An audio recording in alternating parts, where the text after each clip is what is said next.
Hello everyone, Ultimate Bricks here with my tips for sorting Lego. I sort the majority of my parts in easy to open drawers. That way it's easy to open it, I can put it down on my table or do anything like that, and it makes the building or creating process a lot quicker.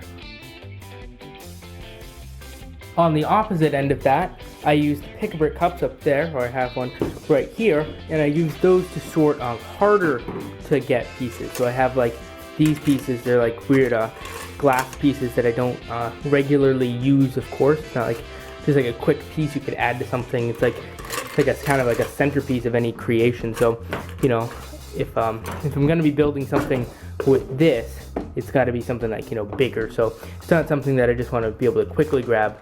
So that's why I store it in a container that's harder to open.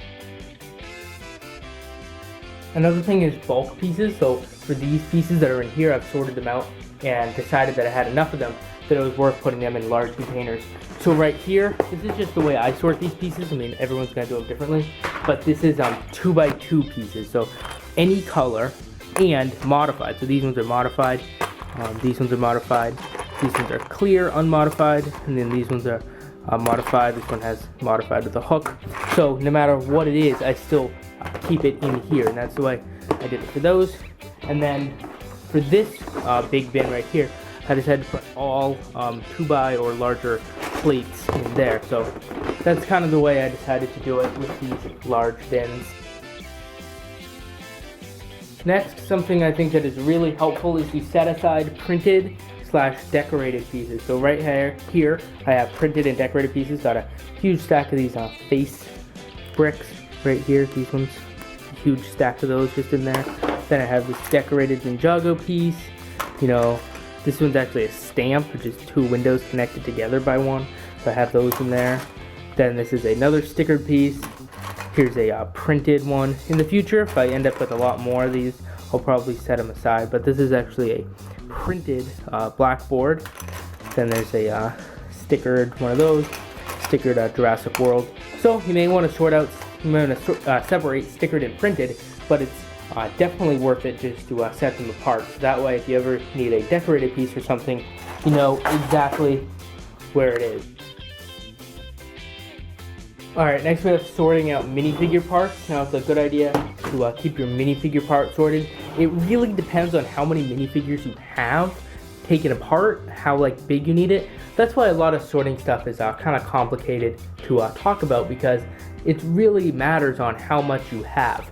You know, I wouldn't recommend you like set a whole one of these. Like some people would have enough minifigure heads to have a whole one of these buckets just about minifigure heads.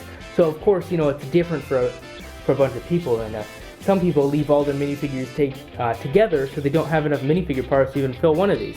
So it's really difficult, but it's just kind of like, you know, if you have taken apart minifigures, it's definitely worth sorting them out. That way, it's easy to build something. Another tip I have for this is to leave torsos and legs that work together connected. So this torso has some, dark tan on it, which means it really should work with dark tan legs. And for instance, this is the Misako from the Lego Ninjago movie. The torso printing continues onto that hip piece, so it definitely should be connected. So those ones should stay together, and that is why I keep them together in the bucket. Also, I keep some figures such as mini dolls set aside because I don't use those. And another important thing is that stacking up heads is useful, so that way you can just quickly see all the different face prints, and also put duplicate ones together. That way if you're just scanning, you can easily see how many you have. My next tip is to have a designated brick separator somewhere. I actually have a whole bunch of brick separators up here.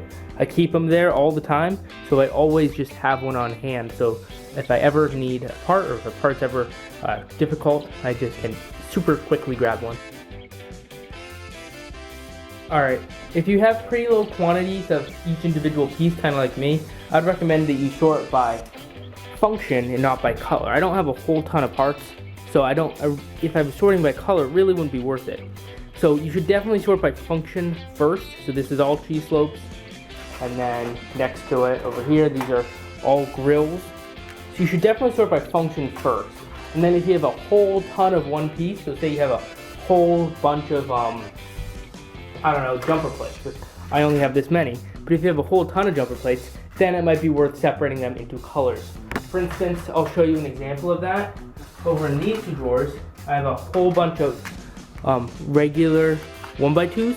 However, I have a ton of them in sand green, so I separated out the sand green ones, so that whole bunch of them in that color. So that's the way I would recommend doing it. Definitely start by function, but if you have a whole bunch of them of one type, then sort them by color. Another super important thing is light. I may not have the best lit up setup. I have a bright light right there, and then a light up there. But I would definitely recommend doing light. Like, I wish I had a little bit more light, so I definitely recommend putting some decent lights in, so that way you can have everything all lit up and you'll never, I guess, lose any pieces. The next thing I wanted to cover that most people probably already have is just a table. So, I mean, I know I've been showing this off and, you know, this has been in the whole video, but I thought I'd at least mention it because it is important to have a nice space, so that way, you know, you can, if you're working on any mocks or on a nice level, that way when you're connecting plates or anything, it's really useful. And it's definitely worth having a nice flat surface, and also one that's relatively large if you have the space for it. It works out great for both building mocks and building sets. Alright, so those are my tips. I guess my final thing is you just kind of want to like do what works best for you. But these are my tips and what I think is this is just what works for me. So if something else works for you, I mean that's totally fine. So anyways, thank you guys so much for watching this video. I really appreciate it. If you have any thoughts, leave them in the comment section down below. Thank you so much for watching, and I will see you later. Bye.